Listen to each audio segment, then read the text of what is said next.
ಸತ್ಯಸ್ಪರ್ಶ Kannada TV ವೀಕ್ಷಕರಿಗೆ ಸ್ವಾಗತ ಸುಸ್ವಾಗತ. ಇತ್ತೀಚಿನ ದಿನಗಳಲ್ಲಿ ಮನುಷ್ಯನ ಆಸೆ ಮಿತಿಮೀರಿದ್ದು ಪರಿಸರ ವಿನಾಶ ಮಾಡುವ ಕಡೆಗೆ ತೊಡಗಿದ್ದಾನೆ. ಹೀಗಾಗಿ ಮುಂದಿನ ದಿನಗಳಲ್ಲಿ ಕುಡಿಯುವ ನೀರು, ಆಮ್ಲಜನಕ ಸೇವನೆಗಾಗಿ ಯುದ್ಧ ನಡೆಯುವ ಸಾಧ್ಯತೆ ಇದೆ. ಆದ್ದರಿಂದ ಪ್ರತಿಯೊಬ್ಬರೂ ಪರಿಸರ ಸಂರಕ್ಷಣೆ ಮಾಡಬೇಕು ಎಂದು ಜೆಎಂಎಫ್ಸಿ ನ್ಯಾಯಾಲಯದ ಹಿರಿಯ ಸಿವಿಲ್ ನ್ಯಾಯಾಧೀಶ ಆರ್ ಮಹೇಶ್ ಹೇಳಿದರು. ತಾಲೂಕಿನ ಕೆ ಬೆಟ್ಟಹಳ್ಳಿ ಸರ್ಕಾರಿ ಶಾಲಾ ಆವರಣ ಹಾಗೂ ವಿನಾಯಕ ಎಜುಕೇಷನ್ ಟ್ರಸ್ಟ್ ಪದವಿ ಪೂರ್ವ ಕಾಲೇಜು ಆವರಣದಲ್ಲಿ ವಿಶ್ವ ಪರಿಸರ ದಿನಾಚರಣೆ ಅಂಗವಾಗಿ ಸಾಮಾಜಿಕ ಹಾಗೂ ವಲಯ ಅರಣ್ಯ ಇಲಾಖೆಗಳ ಸಹಯೋಗದಲ್ಲಿ ವಿಶ್ವ ಪರಿಸರ ದಿನಾಚರಣೆಯನ್ನು ಗಿಡಕ್ಕೆ ನೀರು ಹಾಕುವ ಮೂಲಕ ಉದ್ಘಾಟಿಸಿ ಅವರು ಮಾತನಾಡಿದರು. ಮಾನವ ತನ್ನ ಅಗತ್ಯಗಳಿಗಿಂತಲೂ ಹೆಚ್ಚಾಗಿ ನೈಸರ್ಗಿಕ ಸಂಪನ್ಮೂಲಗಳನ್ನು ದುರುಪಯೋಗಪಡಿಸಿಕೊಂಡು ಅವುಗಳ ನಾಶಕ್ಕೆ ಮುಂದಾಗಿದ್ದಾನೆ. ಆದ್ದರಿಂದ ಪರಿಸರ ಸಮತೋಲನ ಹದಗೆಡುತ್ತಿದೆ. ಪರಿಸರದಲ್ಲಿನ ಗಾಳಿ, ನೀರು, ಬೆಳಕು ಮತ್ತು ಮಣ್ಣು ಅತ್ಯಮೂಲ್ಯವಾದ ಸಂಪನ್ಮೂಲಗಳಾಗಿವೆ. ಹೀಗಾಗಿ ಮುಂದಿನ ಪೀಳಿಗೆಗೆ ಅವುಗಳನ್ನು ಉಳಿಸಬೇಕಾದ ಅನಿವಾರ್ಯತೆ ಎದುರಾಗಿದೆ ಎಂದು ತಿಳಿಸಿದರು. ಶಾಲಾ ಆವರಣದಲ್ಲಿ ವಿದ್ಯಾರ್ಥಿಗಳು ಗಿಡ ನೆಟ್ಟು ಬೆಳೆಸಬೇಕಿದೆ. ನಾವು ವೃಕ್ಷವನ್ನು ಬೆಳೆಸಿದರೆ ಅದು ನಮ್ಮನ್ನು ರಕ್ಷಣೆ ಮಾಡುತ್ತದೆ. 1972ರಲ್ಲಿ ವಿಶ್ವಸಂಸ್ಥೆ ಪರಿಸರ ಸಮ್ಮೇಳನ ಆಯೋಜಿಸಿತು. ಬಳಿಕ 1973ರಿಂದ ಪ್ರತಿ ವರ್ಷ ಪರಿಸರ ದಿನಾಚರಣೆ ಆಚರಿಸಿಕೊಂಡು ಬರಲಾಗುತ್ತಿದೆ ಎಂದರು. ಪ್ರಧಾನ ಸಿವಿಲ್ ನ್ಯಾಯಾಧೀಶೆ ಎಚ್.ಎಸ್. ಪೂಜಾ ಮಾತನಾಡಿ, ಪ್ರತಿಯೊಬ್ಬ ವಿದ್ಯಾರ್ಥಿಗಳು ಗಿಡಕ್ಕೆ ನೀರೆರೆದು ಪೋಷಿಸಬೇಕು.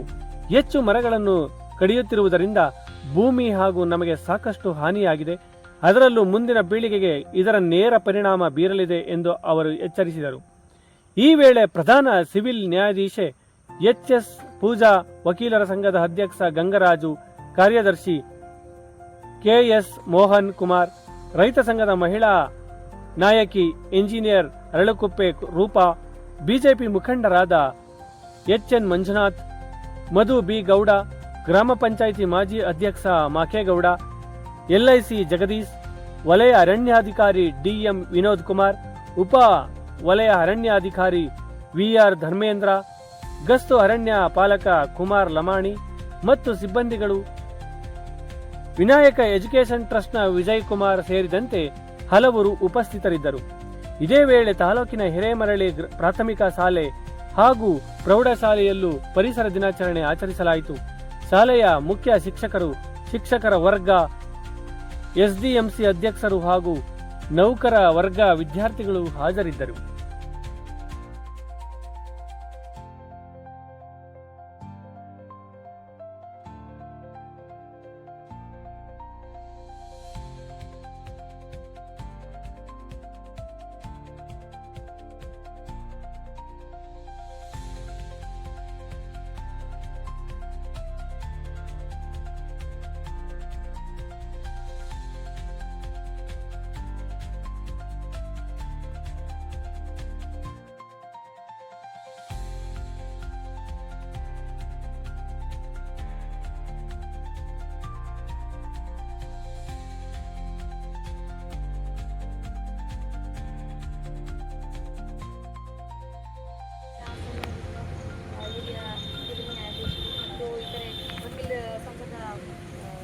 ಅಧ್ಯಕ್ಷರು ಮತ್ತು ಕಾರ್ಯದರ್ಶಿ ಮತ್ತು ಇತರೆ ಗಣ್ಯರಿಗೆ ಮತ್ತು ಇಲ್ಲಿ ನೆರೆದಿರುವ ಮಕ್ಕಳಿಗೆ ನೀವು ಎಲ್ಲರಿಗೂ ಮೊದಲನೇದಾಗಿ ವಿಶ್ವ ಪರಿಸರ ದಿನಾಚರಣೆಯ ಶುಭಾಶಯಗಳು. ಇಲ್ಲಿ ಮಕ್ಕಳು ನೀವೆಲ್ಲ ಸೇರಿದ್ದೀರಲ್ಲ, ಈಗ ಸಾಹೇಬ್ರು ಏನು ಹೇಳಿದ್ರು ಎಲ್ಲ ಕೇಳಿಸ್ಕೊಂಡಿದ್ದೀರಾ? ಅರ್ಥ ಆಯ್ತಾ?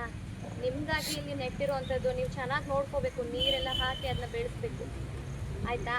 ಅದು ನಿಮಗೆ ಮತ್ತು ಇಲ್ಲೆಲ್ಲರಿಗೂ ನೆರೆದಿರೋರಿಗೆ ಎಲ್ಲರಿಗೂ ಪ್ರತಿಯೊಬ್ಬರಿಗೂ ಅದು ಮರಗಳಿಂದ ಇಲ್ಲಿ ಏನೇನು ಮರ ಗಿಡ ಏನು ನೆಡ್ತಿದ್ದಾರೆ ಅದು ನಿಮಗಷ್ಟೇ ಅಲ್ಲ, ಇಲ್ಲಿ ಸುತ್ತಮುತ್ತ ಯಾರಿದ್ದಾರೆ ಎಲ್ಲರಿಗೂ ಅದರಿಂದ ಆಗುವಂಥ ಉಪಯೋಗಗಳು ಸಾಕಷ್ಟು ಸರ್. ಈಗ ತುಂಬ ಚೆನ್ನಾಗಿ ಯಾವ ರೀತಿ ನೀವು ನಾವೆಲ್ಲರೂ ಅದನ್ನು ಕಾಪಾಡಬೇಕು ಮತ್ತು ಅದರಿಂದ ಆಗುವಂಥ ಉಪಯೋಗಗಳು ಏನು ಅಂತ ವಿವರವಾಗಿ ಹೇಳಿದ್ದಾರೆ. ಮತ್ತು ಇಲ್ಲಿ ಈಗ ಇರುವಂಥ ಅಂದರೆ ಡೆವಲಪ್ಮೆಂಟ್ ಅನ್ನೋ ಒಂದು ಉದ್ದೇಶದಿಂದಾಗಿ ತುಂಬ ಮರಗಳನ್ನು ಕಡಿದು ಅದರಿಂದ ಭೂಮಿಗಾಗಲಿ ನಮಗಾಗಲಿ ಆಗಿರುವಂಥ ಹಾನಿ ಅಂತೂ ತುಂಬ ಸಾಕಷ್ಟು ಈಗ ಅದು ಕಂಡು ಬರದೇ ಇರಬಹುದು. ಆದರೆ ಮುಂದಿನ ಪೀಳಿಗೆಗೆ ಅದರ ಎಫೆಕ್ಟ್ ಅನ್ನೋದು ತುಂಬ ಇರ್ತದೆ. ಸೊ ಹಾಗಾಗಿ ನಿಮ್ಗೆ ಈಗ ಗೊತ್ತಾಗದೇ ಇರ್ಬೋದು, ಮತ್ತು ನಾವು ಈಗ ಅದೊಂದು ರೆಸ್ಪಾನ್ಸಿಬಿಲಿಟಿ ಅಂತ ತಗೊಂಡು ನೆಕ್ಸ್ಟ್ ಜನ್ರೇಷನ್ಗೆ ಅಂತ ಹೇಳಿ ನಾವು ಇದನ್ನು ಮಾಡುವಾಗ ನೀವು ಅದೇ ರೀತಿ ಇರಬೇಕು. ಮತ್ತು ನಾವು ಈಗಿರೋರು ಇನ್ನೂ ಅದನ್ನು ಈ ಮಣ್ಣಿಗೆ ಆಗಲಿ, ಭೂಮಿಗೆ ಆಗಲಿ, ಎನ್ವೈರ್ಮೆಂಟಿಗೆ ಆಗಲಿ ಯಾವುದೇ ರೀತಿ ಆಗುವಂತಹ ಹಾನಿಕಾರಕ ಪ್ರಕ್ರಿಯೆಗಳನ್ನಾಗಲಿ ಯಾವುದೇ ರೀತಿ ನಾವು ಉದ್ದೇಶದಿಂದ ಯಾವುದೇ ಚಟುವಟಿಕೆಗಳನ್ನು ನಡೆಸಬಾರ್ದು. ನಮಗೆ ಆ ಸ್ವಂತವಾಗಿ ನಮಗೆ ಆ ರೀತಿ ರೆಸ್ಪಾನ್ಸಿಬಿಲಿಟೀಸ್ ಬರಬೇಕು. ಈಗ ಸರ್ ಹೇಳಿದ್ದಾರೆ ಯಾವ ರೀತಿ ಆ ಥರ ಅದನ್ನು ನೀವು ಕಾಪಾಡ್ಬೋದು, ನೀವು ನಿಮ್ಮ ಕಡೆಯಿಂದ ಯಾವ ರೀತಿ ಎಲ್ಲ ಕ್ರಮಗಳನ್ನ ತಗೋಬೋದು ಅನ್ನೋದನ್ನು ವಿವರವಾಗಿ ಸಾಹೇಬರಿಗೆ ಹೇಳಿದ್ದಾರೆ. ಅದನ್ನೆಲ್ಲ ಪಾಲಿಸಿ, ದಯಮಾಡಿ ಪಾಲಿಸಿ, ಅದು ನಿಮಗೆ ನಮಗೆ ಎಲ್ಲರಿಗೂ ಅದು ಒಳ್ಳೆಯದಾಗಲಿ ಅಂತ ಹೇಳುತ್ತಾ ಈಗ ನನಗೆ ಮಾತನಾಡಲು ಅವಕಾಶ ಕೊಟ್ಟಂತ ಎಲ್ಲರಿಗೂ ಧನ್ಯವಾದಗಳು. ದಿನದಿಂದ ನಾನು ಹೇಳೋದೇನೆಂದರೆ, ವೃಕ್ಷೋ ರಕ್ಷಿತಿ ರಕ್ಷಿತಃ. ನಾವು ವೃಕ್ಷವನ್ನು ಬೆಳೆಸಿದ್ರೆ ನಮ್ಮನ್ನು ವೃಕ್ಷ ಕಾಪಾಡ್ತದೆ. ಹಾಗಾಗಿ ಪರಿಸರವನ್ನು ಸಮತೋಲನದಲ್ಲಿಡಲು ಬೇಕಾದಂಥ ಅಗತ್ಯ ಕ್ರಮಗಳನ್ನು ತಮ್ಮ ಬೆಟ್ಟಳ್ಳಿ ಗ್ರಾಮ ಪಂಚಾಯತಿಲಿ ಎಲ್ಲರೂ ಮಾಡಿರ್ತೀರಿ ಅನ್ನೋ ಭರವಸೆ ಇಟ್ಕೊಂಡು ನಾನು ಇಲ್ಲಿ ಬಂದು ಈ ಒಂದು ಕಾರ್ಯಕ್ರಮವನ್ನು ಉದ್ದೇಶಿಸಿ ಮಾತನಾಡಲು ಅವಕಾಶ ಕೊಟ್ಟಂಥ ಎಲ್ಲ ನಮ್ಮ ಸ್ಥಳೀಯ ನಾಯಕರುಗಳಿಗೆ, ಮುಖಂಡರುಗಳಿಗೆ, ನಮ್ಮ ಇರೋ ಒಂದು ಸಂಪನ್ಮೂಲ ಚೆನ್ನಾಗಿ ಅಭಿವೃದ್ಧಿ ಮಾಡ್ತಾ ಇದ್ದಾರೆ ನಾಗರಿಕರಿಗೆ ಎಲ್ಲ ಬಳಸ್ತಾ ಇದ್ದೀವಿ. ಚೆನ್ನಾಗಿ ಓದೋದು ಬಿಟ್ಟು ಬೇರೆ ಏನಿಲ್ಲ, ಅದಕ್ಕೆ ಪರ್ಯಾಯ ಏನಿಲ್ಲ. ಬಾಯ್ ತಾರೀಕು ಕೊಡ್ತಾ ಇದ್ದೀವಿ. 2 ಗಿಡ ನಾವು ನೆಟ್ಟಿ ನೀವು ಅದನ್ನು ಬೆಳೆಸುವಂಥ ಜವಾಬ್ದಾರಿ ನಿಮ್ಮದು. ಅದು ಯಾವುದೇ ರೀತಿ ಒಣಗೋಗ್ದಂಗೆ ನೋಡಿಕೊಂಡು ಅದಕ್ಕೆ ಬೇಕಾದಂಥ ನೀರು, ಗೊಬ್ಬರ, ಅಗತ್ಯತೆ ಇರೋ ಮಣ್ಣು ಕೊಡುವಂಥ ಜವಾಬ್ದಾರಿ ನಿಮ್ಮೆಲ್ಲ. ಈ ಒಂದು ಕಾರ್ಯಕ್ರಮದಲ್ಲಿ ವೇದಿಕೆ ಮೇಲೆ ಆಸೀನರಾಗಿರುವಂಥ ನನ್ನ ಸಹೋದರಿ ನ್ಯಾಯಾಧೀಶರು, ವಕೀಲ ಸಂಘದ ಅಧ್ಯಕ್ಷರು, ಕಾರ್ಯದರ್ಶಿಗಳು, ನಮ್ಮ ಅರಣ್ಯ ಅಧಿಕಾರಿಗಳು, ಪೊಲೀಸ್ ಅಧಿಕಾರಿಗಳು, ನಮ್ಮ ನ್ಯಾಯಾಲಯದ ಸಿಬ್ಬಂದಿಗಳು, ಈ ಶಾಲಾ ಮುಖ್ಯಸ್ಥರು, ಶಾಲಾ ಶಿಕ್ಷಕರುಗಳೇ ಹಾಗೂ ನನ್ನ ಮುದ್ದು ಮಕ್ಕಳೇ, 1972ರಲ್ಲಿ ವಿಶ್ವಸಂಸ್ಥೆ ಸ್ಕಾಟ್ಲ್ಯಾಂಡ್ನಲ್ಲಿ ಪ್ರಥಮವಾಗಿ ಪರಿಸರ ಸಮ್ಮೇಳನವನ್ನು ಆಯೋಜಿಸಿ 1973ರಿಂದ ನಾವು ವಿಶ್ವ ದಿನಾಚರಣೆಯನ್ನು ಪ್ರಾರಂಭ ಮಾಡಿದ್ದು, ಆಚರಣೆ ಮಾಡೋದಕ್ಕೆ. ಪ್ರತಿ ವರ್ಷ ಒಂದೊಂದು ಧ್ಯೇಯ ವಾಕ್ಯದೊಂದಿಗೆ ನಾವು ಆಚರಣೆ ಮಾಡ್ತಾ ಬಂದಿದ್ದೇವೆ. ಈ ವರ್ಷದ ಥೀಮ್ ಕ್ಲೈಮೇಟ್ ಚೇಂಜ್ ಅಂತ ಹೇಳಿ ಒಂದು ಥೀಮ್ ಇದೆ. ಅದರ ಒಂದು ಹಿನ್ನೆಲೆಯಲ್ಲಿ ನಿಮಗೆ ಗೊತ್ತಿದೆ ಮಕ್ಕಳೇ, ನಾನು ಕನ್ನಡ ಮೀಡಿಯಮ್ನಲ್ಲಿ ಓದಂಥ ನ್ಯಾಯಾಧೀಶ, ನೀವೆಲ್ಲ ಇಂಗ್ಲೀಷ್ ಮೀಡಿಯಮ್ನಲ್ಲಿ ಓದ್ತಾ ಇದ್ದೀರಿ. ನಿಮಗೆ ನನಗಿಂತ ಸೈನ್ಸ್ ಚೆನ್ನಾಗಿ ಗೊತ್ತು. ನಾವೆಲ್ಲ ಸೈನ್ಸ್ ಓದಿದ್ದು 6ನೇ ಕ್ಲಾಸು 7ನೇ ಕ್ಲಾಸ್ಗೆ. ನೀವೆಲ್ಲ ಚೆನ್ನಾಗಿ ಮೊದಲಿಂದಲೂ ಓದ್ತಾ ಇದ್ದೀರಿ. ನಿಮ್ಗೆ ಒಳ್ಳೆ ಗುಣಮಟ್ಟದ ಶಿಕ್ಷಣ ಕೊಡ್ತಾ ಇದ್ದಾರೆ, ಒಳ್ಳೆಯ ಸ್ಕೂಲಿಂದ ನೀವು ಓದ್ತಾ ಇದ್ದೀರಿ. ಹಾಗಾಗಿ ನನಗಿಂತ ನಿಮಗೆ ವಿಜ್ಞಾನ ಚೆನ್ನಾಗಿ ಗೊತ್ತು. ಯಾಕೆಂದರೆ ನನ್ನ ಮಕ್ಕಳು ಇದ್ದಾವೆ. ನನ್ನ ಮಕ್ಕಳು ನನ್ನ ಪ್ರಶ್ನೆ ಕೇಳಿದಾಗ ನನಗೆ ಗೊತ್ತಿಲ್ಲ ಹೇಳೋಕ್ಕೆ. ಹಾಗಾಗಿ ನೀವು ನನಗಿಂತ ಬುದ್ಧಿವಂತರು ಅಂತ ನಾನು ಭಾವಿಸ್ತೀನಿ. ನಮಗೆ ಗೊತ್ತಿದೆ ಈ ಒಂದು ಪರಿಸರದಲ್ಲಿ ಗಾಳಿ, ನೀರು, ಬೆಳಕು, ಮಣ್ಣು ಎಷ್ಟು ಅತ್ಯಮೂಲ್ಯವಾದ ಸಂಪನ್ಮೂಲ ಅಂತೇಳಿ. ಇದನ್ನೆಲ್ಲ ಒಳಗೊಂಡಂಥ ಒಂದು ಭೂಮಿ, ಈ ಒಂದು ಗ್ರಹದಲ್ಲಿ ನಾವು ವಾಸ ಮಾಡೋದಕ್ಕೆ ಇದೊಂದೇ ಯೋಗ್ಯವಾದಂಥ ಗ್ರಹ. ಅಂಥ ಗ್ರಹದಲ್ಲಿ ನಾವು ವಾಸ ಮಾಡ್ತಾ ಇದ್ದೀವಿ. ಮನುಷ್ಯನ ಆಸೆ ಮಿತಿ ಮೀರಿದೆ. ಪ್ರತಿಯೊಂದು ಏನು ನೈಸರ್ಗಿಕ ಸಂಪನ್ಮೂಲಗಳನ್ನು ನಾಶ ಮಾಡೋ ಪ್ರಯತ್ನದಲ್ಲಿ ಮನುಷ್ಯ ವೇಗವಾಗಿ ಓಡ್ತಾ ಇದ್ದಾನೆ. ಅವನ ಒಂದು ವೇಗ ನೋಡಿದ್ರೆ ಒಂದೊಂದು ದಿನ ಕುಡಿಯೋ ನೀರಿಗಾಗಿ, ಸೇವಿಸೋ ಆಮ್ಲಜನಕಕ್ಕಾಗಿ ಇದಕ್ಕೆ ಯುದ್ಧಗಳು ಆಗುವಂಥ ಒಂದು ಸಾಧ್ಯತೆಗಳು ಕಂಡು ಬರ್ತಾ ಇದೆ. ಹಾಗಾಗಿ ನೀವೆಲ್ಲ ಮಕ್ಕಳು, ಇಂದಿನ ಮಕ್ಕಳೇ ನಾಳಿನ ನಾಗರಿಕರು, ಪ್ರಜೆಗಳು. ಹಾಗಾಗಿ ನಿಮ್ಮಲ್ಲಿ ನಾನು ಕೇಳೋದಿಷ್ಟೇ, ನಮಗೆ ಮರ ನೆಡೆಯೋದ್ರಿಂದ ಏನಪ್ಪ ಒಂದು ಬೆನಿಫಿಟ್ ಅಂತಂದರೆ, ನಮಗೆ ಆಮ್ಲಜನಕ ಕೊಡ್ತದೆ. ಇಂಗಾಲದ ಡೈಆಕ್ಸೈಡ್ ಹೀರಿಕೊಂಡು ನಮಗೆ ಆಮ್ಲಜನಕ ಕೊಡ್ತದೆ. ಪ್ರತಿಯೊಬ್ಬ ಮನುಷ್ಯ, ಪ್ರಾಣಿ, ಎಲ್ಲನೂ ಜೀವ ಚಲಚರಗಳು ಎಲ್ಲ ಜೀವಿಸೋದಕ್ಕೆ ಆಮ್ಲಜನಕ ಬೇಕಾಗಿದೆ. ಹಾಗಾಗಿ ನಾವು ಹೆಚ್ಚು ಹೆಚ್ಚು ಮರಗಳನ್ನು ಮನುಷ್ಯಗಳು ವಾಸ ಮಾಡೋ ಸುತ್ತಮುತ್ತ ಬೆಳೆಸಬೇಕು. ಅಷ್ಟು ನಾನು ನಿಮ್ಮಲ್ಲಿ ಮನವಿ ಮಾಡೋದು. ಮತ್ತು ಇನ್ನೊಂದು, ನೀರಿನ ಸದ್ಬಳಕೆ ಮಾಡ್ಕೊಬೇಕು. ನೀರನ್ನ ಪೋಲ್ ಮಾಡದಂತೆ ಬಳಸಬೇಕು. ನೀರು ಕೂಡ ನಮ್ಮಲ್ಲಿ ಭಾಳ ಅತ್ಯಮೂಲ್ಯ ದ್ರವ್ಯ ಸಂಪನ್ಮೂಲ. ಈಗ ಮಳೆ ಹೆಂಗೆ ಬರ್ತದೆ ಅಂತ ನಿಮಗೆ ಗೊತ್ತು. ಮಳೆ ಕೆರೆಯಲ್ಲಿ ನಿಂತಿರ್ತದೆ ನೀರು, ಅದು ಆವಿ ಆಗ್ತದೆ. ಆವಿ ಆದಮೇಲೆ ಮೋಡ ಆಗ್ತದೆ. ಮೋಡ ಆಗಿ ಘನೀಕರಿಸಿ ಮಳೆ ಬರ್ತದೆ. ಈ ಮಳೆ ಬರಲಿಲ್ಲ ಅಂತಂದರೆ ನಮಗೆ ಯಾವುದೇ ಒಂದು ಪರಿಸರ ಇರೋದಿಲ್ಲ. ಹಾಗಾಗಿ ನಾವು ನೀರನ್ನ ಜಾಸ್ತಿ ಉಳಿತಾಯ ಮಾಡಬೇಕು. ಉಳಿತಾಯ ಮಾಡಬೇಕು ಅಂತಂದರೆ ಮಿತ ಬಳಕೆ ಮಾಡಬೇಕು ಇರೋವಂಥ ನೀರಿನಲ್ಲಿ. ಈಗ ನಿಮ್ಮ ಜಮೀನು ಹೊಲಗಳ ಗದ್ದೆಗಳಲ್ಲಿ ಚೆಕ್ ಡ್ಯಾಮ್ನ ನಿರ್ಮಾಣ ಮಾಡಬೇಕು. ನೀರುಗಳು ಹರಿದು ಹೋಗುವಂಥದ್ದನ್ನ ಜಾಸ್ತಿ ಹರಿದು ಪೋಲಾಗುವಂಥದ್ದನ್ನ ತಡೆಯೋದಕ್ಕೆ ಚೆಕ್ ಡ್ಯಾಮ್ಗಳನ್ನ ನಿರ್ಮಿಸಬೇಕು. ಮತ್ತು ನೀವು ಎಲ್ಲ ಮನೆ ಕಟ್ಟುವಂಥ ಸಂದರ್ಭಗಳಲ್ಲಿ ಎಲ್ಲ ಸರ್ಕಾರದಲ್ಲೇ ಇದನ್ನು ಕಡ್ಡಾಯವಾಗಿ ಮಾಡಿದ್ದಾರೆ. ನೀರು ಇಂಗುವಂಥ ಒಂದು ಗುಂಡಿ ಮಾಡಬೇಕು ಅಂತೇಳಿ ಈ ಗ್ರಾಮ ಪಂಚಾಯತಿ ಅಥವಾ ಹಳ್ಳಿಗಳ ಕಡೆ ಏನು ವ್ಯವಸ್ಥೆ ಇದೆ ನನಗೆ ಗೊತ್ತಿಲ್ಲ. ಒಟ್ಟಿನಲ್ಲಿ ಅದು ನೀರು ಇಂಗೋ ಗುಂಡಿ ಅಂತ ಹೇಳಿ ಮಾಡಿ ಮಳೆಗಾಲದಲ್ಲಿ ಹೆಚ್ಚು ಮಳೆ ಬಂದಾಗ ನೀರು ಇಂಗು ಕೆಳಗಡೆ ಹೋದಾಗ ನೀರು ನಮಗೆ ಶೇಖರಣೆ ಆಗ್ತದೆ. ನೀರು ಶೇಖರಣೆ ಆದಾಗ ನಾವು ಅದನ್ನು ಮತ್ತೆ ನಾವು ಪುನರ್ಬಳಕೆ ಮಾಡ್ಕೊಬೋದು. ಅದನ್ನು ನೀರಿನ ಒಂದು ಮಿತ ಬಳಕೆ ಮಾಡ್ಕೊಬೇಕು. ನೀರಿನ ಒಂದು ಸಮರ್ಪಕ ಬಳಕೆ ಆಗಬೇಕು. ಅದ್ರ ಗಮನ ಕೊಡಬೇಕು ನೀವೆಲ್ಲ ಮಕ್ಕಳು. ಮತ್ತು ಪ್ಲಾಸ್ಟಿಕ್ಕನ್ನು ಸಂಪೂರ್ಣವಾಗಿ ನಿಷೇಧ ಮಾಡಬೇಕು. ಪ್ಲಾಸ್ಟಿಕ್ ಬಳಕೆಯನ್ನು ಏಕಕಾಲಕ್ಕೆ ಬಳಸಿ ಬಿಸಾಕುವಂಥ ಪ್ಲಾಸ್ಟಿಕ್ಕನ್ನು ಬಳಸಬೇಕು. ಆದಷ್ಟು ನಾವು ಪ್ಲಾಸ್ಟಿಕ್ನ ಬಳಕೆಯನ್ನು ಕಡಿಮೆ ಮಾಡಿ ಬಟ್ಟೆ ಬ್ಯಾಗ್ಗಳನ್ನು ತೆಗೆದುಕೊಂಡೋಗಿ ಸಾಮಾನು ಸರಂಜಾಮುಗಳು ತೆಗೆಯುವಂಥ ಅಭ್ಯಾಸ ರೂಢಿಸ್ಕೊಬೇಕು.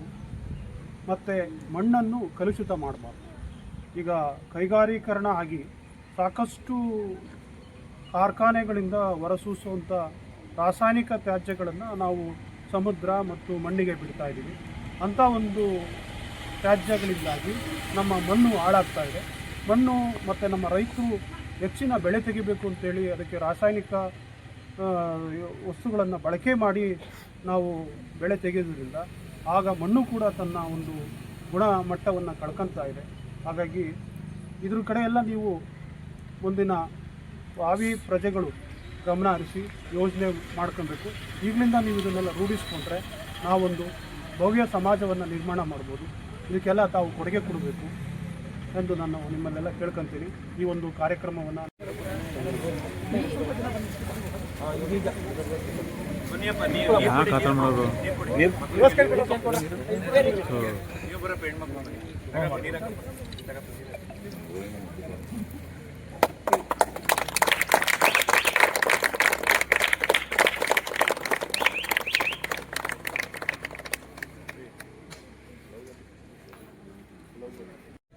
ಪತ್ರಿಕಾ ಮಾಧ್ಯಮ ಮಿತ್ರರಿಗೆ ಹಾಗೂ ಎಲ್ಲ ಶಾಲಾ ಮುಖ್ಯಸ್ಥರಿಗೆ, ನಮ್ಮ ಸಂಘದವರಿಗೆ, ಅರಣ್ಯ ಅಧಿಕಾರಿಗಳಿಗೆ, ಪೊಲೀಸ್ ಅಧಿಕಾರಿಗಳಿಗೆ ಹಾಗೂ ಇಲ್ಲಿ ಸೇರಿರುವ ಎಲ್ಲ ಮುಖ್ಯಸ್ಥರುಗಳಿಗೆ ನಾನು ನನ್ನ ಅಭಿನಂದನೆಗಳನ್ನು ಸಲ್ಲಿಸ್ತಾ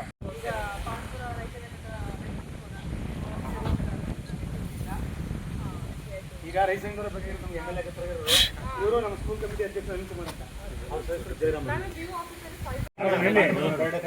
ನಾನು ಅಲ್ಲೇ 4-5 ಗಿಡ ನೆಟ್ಟಂಗೆ ಆಯ್ತು.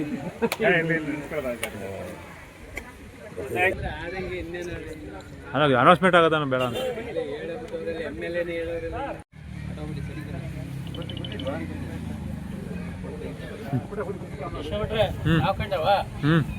ಕಾಣಿಸ್ತದೆ ಎಲ್ಲೂ ನೀವು ಗೆಸ್ಟ್ಗಳು ಬನ್ನಿ ಸರ್. ಹೋಗಿ ನೀವು ಸಂಪತ್ ಹೋಗಿ ನೀವು ಸಂಪತ್ ಸರ್ ನೀವು ನಿಂತ್ಕೊಳ್ಳಿ. ಮೇಡಮ್ ಎಲ್ಲ ಮುಖ ಬರಲಿ.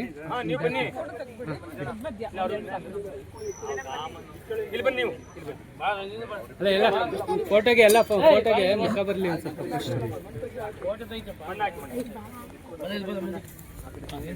ಇದು ಹಿಂಗಿಂಗ್ ನಿಂತ್ಕೊಳ್ಳಲ್ಲ, ಹಿಂಗಿಂಗ್ ನಿಂತ್ಕೊಳ್ತಾರೆ, ಹಿಂಗಿಂಗ್ ನಿಂತ್ಕೊಳ್ಳಿ ಸ್ವಲ್ಪ ಹಿಂದೆ ಹಿಂಗಿಂಗ್ ನಿಂತ್ಕೊಳ್ಳಿ. ಹಾಂ ಹಂಗೆ ನಿಂತ್ಕೊಳ್ಳಿ.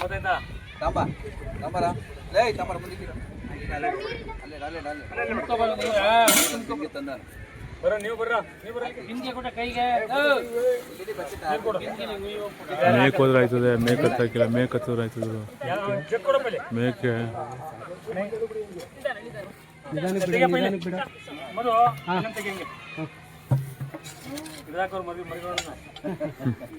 ನೀರು ಕೊಡ ನಿಂಗೆ ಕೂಡ ಹೋಗಿ ಗಿಡನ ಕಾಣಿಸ್ತಲ್ಲ. ನೆಕ್ಸ್ಟ್ ಎಲ್ಲ ನೀವು ನೋಡ್ರಿ. ಹಾಗೇರಿ ಹಾಗೇರಿ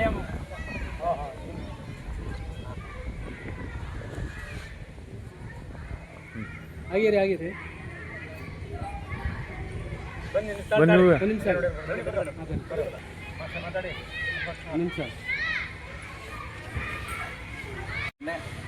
ನಮ್ಮ ಶಾಲೆಯಲ್ಲಿ ವಿಶ್ವ ಪರಿಸರ ದಿನಾಚರಣೆ ಪ್ರಯುಕ್ತ ನಮ್ಮ ತಾಲೂಕು ಅಧ್ಯಕ್ಷರಾದ ಶ್ರೀಮತಿ ರೂಪಾ ಮೇಡಮ್ ಅವರು ಆಗಮಿಸಿ ನಮ್ಮ ಶಾಲೆಗೆ ಒಂದು ಗಿಡನ ನೀಡುವ ಕಾರ್ಯಕ್ರಮ ಆಯೋಜನೆ ಮಾಡಿಕೊಟ್ಟಿದ್ದಾರೆ. ಅವ್ರಿಗೆ ಈ ಶಾಲೆ ಪರವಾಗಿ ಎಸ್ ಪರವಾಗಿ ಶಿಕ್ಷಕರ ಮಕ್ಕಳ ಪರವಾಗಿ ಹೃತ್ಪೂರ್ವಕ ಸ್ವಾಗತ ಕೊಡ್ತಾರೆ. ಹಾಗೆಯೇ ನಮ್ಮ ಸಂದೀಪ್ ಅವರು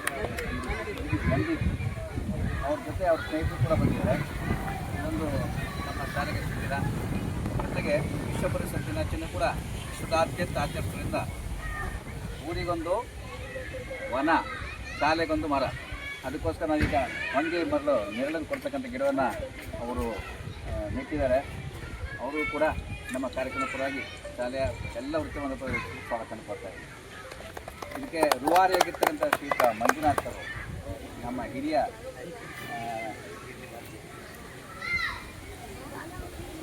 ನಮ್ಮ ಶಾಲೆಯ ಹಿರಿಯ ವಿದ್ಯಾರ್ಥಿ ಸಂಘದ ಪದಾಧಿಕಾರಿ ಕೂಡ ಅವರು, ಸಮಾಜ ಸೇವಕರು ಕೂಡ ಅವರು, ಕಿಯಾನಕ್ ಸಂಸ್ಥೆಯ ನಿರ್ದೇಶಕರು ಕೂಡ ಅವರು, ಜೊತೆಗೆ BJP ಸಂಘಟನೆ ಕಾರ್ಯಕರ್ತರು ಕೂಡ ಆಗಿದ್ದಾರೆ. ಅವರಿಗೆ ಶಾಲೆ ಬಗ್ಗೆ ಅಪಾರವಾದ ಕಾಳಜಿ, ಅವರು ಕೂಡ ಈ ಕಾರ್ಯಕ್ರಮದಲ್ಲಿ ಉತ್ಸವ ಸ್ವಾಗತ ಕೊಡ್ತಾರೆ. ಅದೇ ಅಲ್ಲದೆ ನಮ್ಮ ಪ್ರೌಢಶಾಲೆಯ ಮುಖ್ಯಸ್ಥ ಶ್ರೀಮತಿ ರೂಪಾ ಮೇಡಮ್ ಇದ್ದಾರೆ, ಅವ್ರಿಗೂ ಸ್ವಾಗತ ಕೊಡ್ತಾ ಇದ್ದಾರೆ. ಮತ್ತು ನಮ್ಮ ಕರ್ಣಿಕರು, ಪ್ರೌಢಶಾಲೆ ಕರ್ಣಿಕರು ಕೂಡ ಆಗಮಿಸಿದ್ದಾರೆ, ಅವರು ಕೂಡ ಉತ್ಸವ ಸ್ವಾಗತ ಕೊಡ್ತಾರೆ. ನಮ್ಮೆಲ್ಲ ಉತ್ಪಾದಕರು ಕೂಡ ಕೊಡ್ತಿದ್ದಾರೆ. ಜೊತೆಗೆ ಅಂಗನವಾಡಿ ಕಾರ್ಯಕರ್ತರು ಬಂದಿದ್ದಾರೆ. ಇದೊಂದು ವಿಶ್ವ ಪರಿಸರ ದಿನಾಚರಣೆ ಸಂಭ್ರಮ. ಈ ಸಂಭ್ರಮದಲ್ಲಿ ಎಲ್ಲರೂ ಭಾಗಿಯಾಗಿದ್ದಾರೆ. ಭಾಗಿಯಾಗಿರೋ ಸಂದರ್ಭದಲ್ಲಿ ಪರಿಸರವನ್ನು ಉಳಿಸಬೇಕು, ನಾಡನ್ನು ರಕ್ಷಿಸಬೇಕು ಅಂತ ಕರೆ ಕೊಡ್ತಾ ಇದ್ದೀವಿ. ಧನ್ಯವಾದ. ಎಲ್ಲ ನೀವು ಬಂದ್ಬಿಡಲ್ಲ ಸ್ಟಾಪ್ ಕರೆದ್ರ ಅವ್ರನ್ನ ಬರೋಲ್ಲ ಬನ್ನಿ.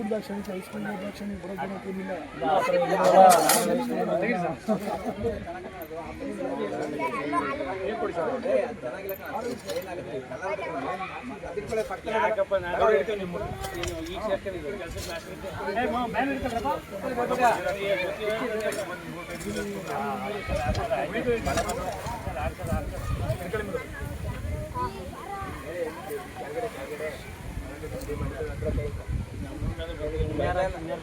ಬಂದವ್ರು ಬರ್ಲಿಲ್ಲ ಮೇಡಮ್. ನೀವು ಇಲ್ಲಿ ಬನ್ನಿ, ಆಗ ಹಿಂದೆ ಆಗ್ಬಿಟ್ರಿ, ಬನ್ನಿ ಇಲ್ಲಿ ಬನ್ನಿ.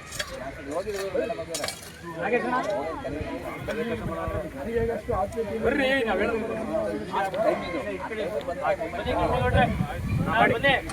ಯೋಗ ಜವಾಬ್ದಾರಿ ಹೊತ್ತಿರ್ತಕ್ಕಂಥ ಮೈಸೂರು ಕೆಲಸ ಮಾಡ್ತಿರ್ತಕ್ಕಂಥ ಮತ್ತು ದಾನಿಗಳು ಮೊಮ್ಮಗ ಅವ್ರ ಸ್ನೇಹಿತರಾದಂಥ ಅಂಜನ್ನು, ಅವರು ಫಿಟ್ನೆಸ್ ಕ್ಲಬ್ನ ಮುಖ್ಯಸ್ಥರು, ಅವರು ಬೇಕು ನಮಗೆ ಇಲ್ಲಿ ಮಕ್ಕಳುಗಳಿಗೆ ಅವ್ರ ಕಡೆಯಿಂದ ಏನೋ ಒಂದು ಕಾರ್ಯಕ್ರಮ ಮಾಡಿ. ಮೇಡಮ್ ಹೇಳ್ತಾಯಿದ್ರು, ನೀವು ಇವೆಲ್ಲ ಬರೀ ಇದಕ್ಕೆ ಗಮನ ವಹಿಸಿದ್ದು ಎಜುಕೇಷನ್ಗೆ ಕೊಡಿ ಅಂತ. ನಾನು ಅವ್ರಿಗೆ ನಾವು ಯಾಕೆ ಎಜುಕೇಷನ್ ಬಗ್ಗೆ ತಲೆ ಕೆಡಿಸ್ಕೊಳ್ತಾನೆ ಅಂತಂದರೆ, ಒಳ್ಳೆ ಟೀಚರ್ಸು, ಸ್ಟಾಫು, ಆಡಳಿತ ಮಂದಿ ಇದ್ದು ಇವತ್ತು ತಾಲೂಕಲ್ಲೇ ಹೈಸ್ಕೂಲಲ್ಲಿ 24 ಹೈಸ್ಕೂಲಲ್ಲಿ ಒಳ್ಳೆ ರಿಸಲ್ಟ್ನ ತಂದುಕೊಟ್ಟವ್ರೆ. ಅದಕ್ಕೋಸ್ಕರ ನಾವು ಜಾಸ್ತಿ ಅದ್ರ ಬಗ್ಗೆ ತಲೆ ಕೆಡಿಸ್ಕೊಳ್ತೀವಿ. ಇವತ್ತು ಸ್ಪೋರ್ಟ್ಸಲ್ಲಿ ಒಂದು ಸ್ವಲ್ಪ ಹಿಂದಿದ್ದು, ಇವತ್ತು ನಮ್ಮ ರಾಜೇಶ್ ಅಣ್ಣನ ಬಂದವ್ರೆ. ಆಯ್ತು, ನಿಮಿಷ ಜಾಸ್ತಿ ಆಗ್ಬೇಕು, ಹೊರಗಡೆ ಹೋಗು ಮಾತಾಡಾದ್ಮೇಲೆ ಮಾತಾಡ್ತಾರೆ ಮಾಡವ್ರೆ. ಇವತ್ತು ಒಳ್ಳೆ ಟೀಮ್ ಇರೋದ್ರಿಂದ ಮೇಡಮ್, ಅದರಿಂದ ನಾವು ಜವಾಬ್ದಾರಿ ಅದ್ರ ಬಗ್ಗೆ ನೋಡಲಿಲ್ಲ. ಇನ್ನು ಮಿಕ್ಕದು ಏನು ಬಾಯವಾಗಿ ಏನು ಬೇಕೋ ಆ ಥರದ್ದೆಲ್ಲ ಸಪೋರ್ಟ್ ಮಾಡ್ತೀವಿ. ಅದರಲ್ಲಾಗೆ ಅವ್ರು ಏನು ಬೇಕು ಮೇಲೆ ವೈಫೈ ಹಾಕ್ಸ್ಕೊಂಡವ್ರೆ, ಮತ್ತೊಂದು ನೀವು ಬಂದು ನಾವು ಪಾಠ ಮಾಡ್ತೀವಿ. ಸರದಿಂದಲೂ ಸಹ ಇವತ್ತು ನಮ್ಮೆಲ್ಲ ಏನು ಒಂದು ದಾನಿಗಳು ಯಾರು ಒಳ್ಳೆಯ ಗಳಿಗೆಲ್ಲಿ ಕಾಲು ಮುರಿದು ಗೊತ್ತಿಲ್ಲ, ಎಲ್ಲರೂ ಸಹ ಇವತ್ತು ಬಂದು ಕೆಲಸ ಮಾಡ್ತಾರೆ. ಇವತ್ತು ಆಲೆ ಹೈಸ್ಕೂಲ್ಗೆ ಕಾಂಪೌಂಡ್ ಆಗಿದೆ. ಇವತ್ತು ನಮ್ಮ ಗ್ರಾಮಕ್ಕೆ ತಾವು ಬಂದು ತಮಗೆ ಸಂದೀಪರಿಗೆ ಅವ್ರ ಸ್ನೇಹಿತರಿಗೆಲ್ಲ ನಮ್ಮೆಲ್ಲರ ಪರವಾಗಿ ಇವತ್ತು ಪರಿಸರ ವಿಶ್ವ ಪರಿಸರ ದಿನ ಶುಭಾಶಯನ ಕೊಡ್ತಾ ನಿಮ್ಮೆಲ್ಲರೂ ವಂದಿಸ್ತಾ ಕಾರ್ಯಕ್ರಮನ ಈಗ ಮುಕ್ತಾಯ ಮಾಡ್ತೀವಿ. ಸೊ ನಾವು ನನಗೆ ಒಂದು ಖುಷಿ ಆಯ್ತದೆ ಅಂದರೆ ವರ್ಷ ನಂಗೆ ಏನಂದರೆ ಸ್ಕೂಲ್ಗಳೆಲ್ಲ ಜಾಸ್ತಿ ಕಾನ್ಸಂಟ್ರೇಟ್ ಮಾಡ್ತಾರೆ. ಅಂದರೆ ಆ ಗಿಡ ಏನಿದೆ ಅದನ್ನ ಮಕ್ಕಳಿಗೆ ನಾವು ಸಮಾನವಾಗಿ ನೋಡ್ತೀವಿ. ಸೊ ಮಕ್ಕಳಿಗೆ ಎಜುಕೇಷನ್ ಇಂಪಾರ್ಟೆಂಟು ಮತ್ತು ಅವರ ಗ್ರೋತ್ ಇಂಪಾರ್ಟೆಂಟು. ಅದೇ ಥರ ಗಿಡನೂ ಕೂಡ ನಾವು ಏನು ಮಾಡ್ತಾ ಇದ್ದೀವಿ, ಅದನ್ನ ತೋರಿಸ್ತಾ ಇದ್ದೀವಿ. ಮುಂದಿನ ಪೀಳಿಗೆಗೆ ನಾವು ಏನು ಮಾಡ್ತೀವಿ, ಮಕ್ಕಳಿಗೆ ಬರೀ ಓದಬೇಕು, ಇನ್ನು ಕಾರ್ ತಗೋಬೇಕು, ಮನೆ ತಗೋಬೇಕು, ಇದನ್ನು ಮಾತ್ರ ಹೇಳ್ತೀವಿ. ಸೊ ಜೊತೆಗೆ ನಾವು ನಮ್ಮ ಪರಿಸರನೂ ನಾವು ತಗೊಂಡೋಗ್ಬೇಕು ಅನ್ನೋದನ್ನು ಸೂಚನೆ ಮಾಡಿ ಮಕ್ಕಳಿಗೆ ನಾಲೆಜ್ ಮಾಡಿಸ್ಬೇಕು ಅಂತ ಹೇಳಿ ನನ್ನ ಒಂದು ಕೋರಿಕೆ.